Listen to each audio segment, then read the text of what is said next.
Yesterday was a day of unprecedented events. Not only did Joe Biden drop out of the presidential race, but also a new political party was revealed, much to the chagrin of Marxists all around the world. I'm talking about the American Communist Party.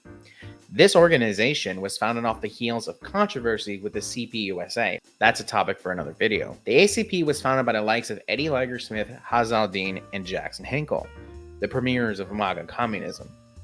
What is MAGA communism, and should communists support the ACP? No. ProWiki has a pretty solid explanation and definition of MAGA communism, so let's look at that. MAGA communism is an alt-right neo-fascist subset of patriotic socialist movement in the United States, and an online slogan which calls for the unification of so-called Marxists and the reactionary MAGA movement in order to oppose the, quote, global elite. It is grounded in a number of opportunist and tailist positions. Promoters of MAGA communist movement enjoy very little support in the real world and are almost entirely confined to the online spaces, particularly alt-tech platforms. The so-called MAGA communists have promoted conspiracy theories, racism, anti-Semitism, homophobia, transphobia, and anti-intellectualism in order to appeal to other members of the far right. So who are these people that I mentioned, and why should Marxists not support them? Eddie is one of the founders of Midwestern Marx Institute. They gained fame as TikTok became more popular during the worldwide pandemic. While Midwestern Marx did introduce a lot of people, such as myself, on TikTok to communism, a split occurred as baby Marxists evolved in their understanding of Marxism. People began to understand that Midwestern Marx was appealing to the right wing. Here are some examples. In our first photo here, we have Eddie Liger essentially arguing against indigenous people of the United States, of Turtle Island, fighting back against their oppressors. The quote reads, "Please tell me how it would be good for indigenous communities to take up arms and start fighting against the white settlers. How would that lead to anything besides death and destruction on both sides? Indigenous people aren't going to fight a senseless war on behalf of annoying college kids who tokenize them in order to push race essentialist ideas on Twitter and yell at people for questioning what land back is." Kind of a small picture here, but here we have Eddie on Twitter essentially advocating that if the Black 100s during the Russian Civil War existed today, that Western communists would be talking about how the Black 100s should be canceled. For those who don't know, the Black 100s were a reactionary monarchist movement that supported Tsarist Russia and were staunchly anti-communist. The Black 100s wouldn't be canceled in 2024. They would simply be removed from political theater, if you catch my drift. Another example of Eddie Liger's nonsense was when it was discovered that Eddie was following a Mussolini fan page named DDG's Sarah on Twitter. Eddie was also caught liking a Nazi fan edit on Twitter, and when asked and pressed about this, Eddie claimed that this was simply done by accident. He did not mean to like this video. I don't understand how a Marxist can accidentally like a Nazi fan edit. I also don't understand how a so-called communist can be following and followed by a Mussolini fan page. HazInfrared is the self-proclaimed king of the tankies. Little does he know that I'm the king of the commies. Haz believes that the energy that Donald Trump was able to rouse from the white American working class can be converted, and those people can be pushed towards Marxism. The problem here is that the likes of Haz do not believe in the very simple concepts of intersectionality amongst the working class. He believes that class is the only thing that is important when it comes to rising up the proletariat. The problem when you don't understand intersectionality is you don't understand why the class has the makeup that it does. Why are so many proletariat workers in the United States Black or Hispanic? If you don't understand why these people are in the sectors of the class that they are, then you will not understand why sometimes they fight against their own interests, like any member of the proletariat could. It also negates how the current bourgeois establishment will keep marginalized groups in the positions that they are in. Without understanding intersectionality, you really are only appealing to the base of white American workers, which to me sounds like a white ethno-state. Haz and Eddie also believe that America as a state can still continue to exist so long as there is a simple change in the mode of production. If you could convert all 50 states and its territories to communism, then essentially you've resolved all the problems. A real Marxist would understand that this is not the case, and that the United States is a settler colony founded on genocide and slavery. You can see the likes of Eddie's fans and Haz fans posting pictures like this without understanding what the natives would have called George Washington back in the day, the village burner or the village destroyer. These are not people that we should be platforming. A liberation movement in the United States is going to seek to abolish the state, and it's going to be led by people of color, as they are the most oppressed sector of the proletariat. Let's examine some of Haz's most famous moments. Here's a clip of Haz being booed off the stage at Emory College after he shamed college students for supposedly not supporting Palestine materially enough. And this happened while Emory College had an encampment, like so many other universities in the United States were hosting, to show solidarity with Palestine.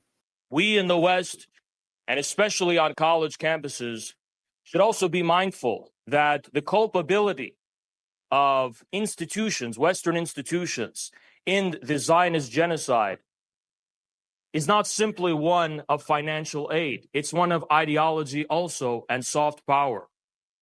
And so as a concluding remark, I would like to say, shame on those who have reproduced the propaganda, the imperialist and Zionist propaganda and slander against my comrade Jackson Hinkle.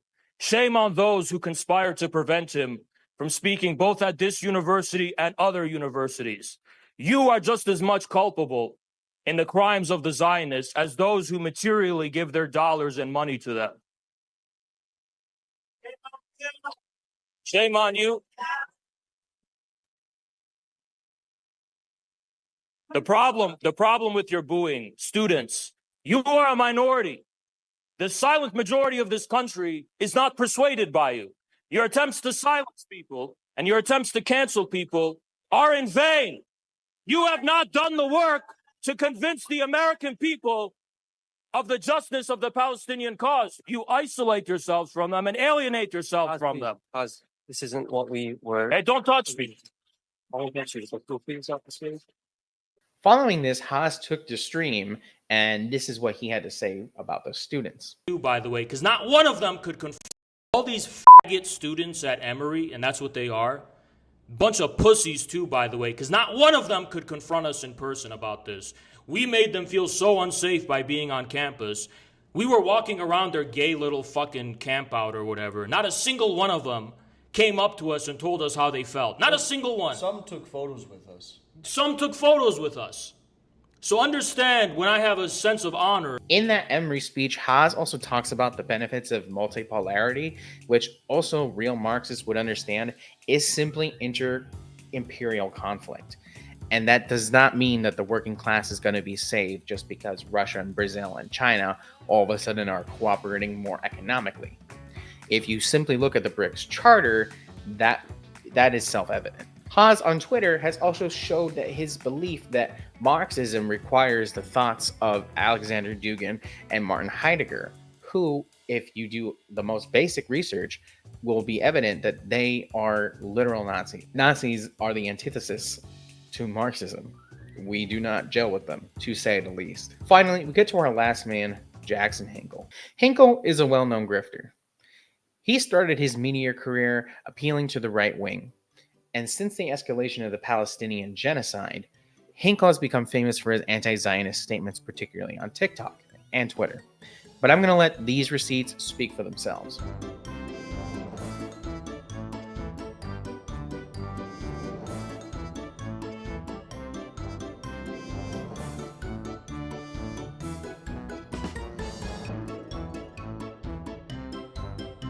You know who else has a good working relationship with Benjamin Netanyahu?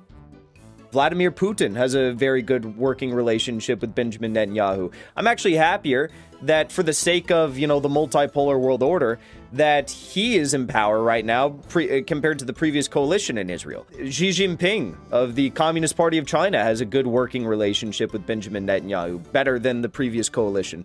I went to one in LA.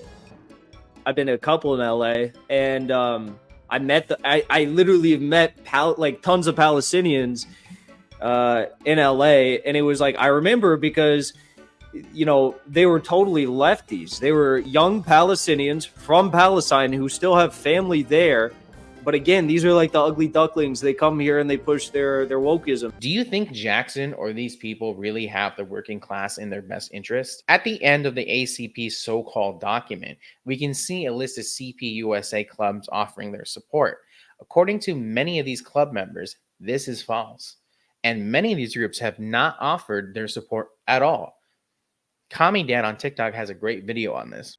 Just on my feed this morning and last night, I've seen at least half of these clubs have already come out and said that they have nothing to do with this. And this is a lie. Never been any club discussion of this, and no one in the Southeast Club signed on to this BS. And now, finally, if you made it this far into the video, it's time for the roasting session.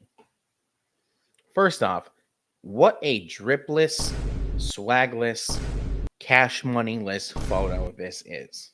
I mean, blue and brown, untucked, unironed clothing.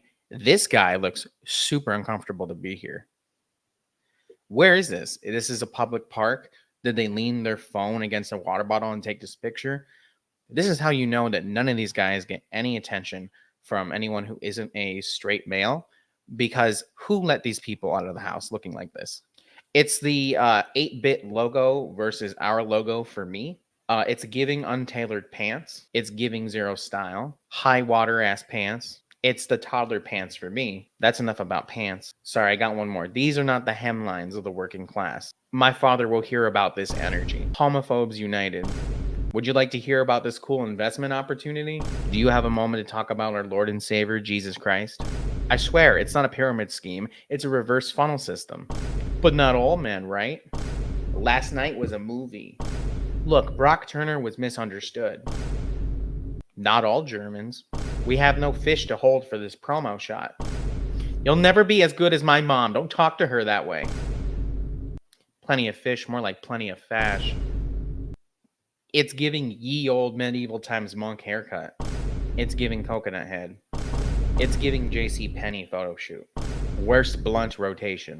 Less drip than a Popeye's biscuit. Nobody in this picture is allowed within 100 yards of the school. That was fun. I hope your retorts are just as good. So, to answer the question, should Marxists in the United States support the ACP? No, not at all.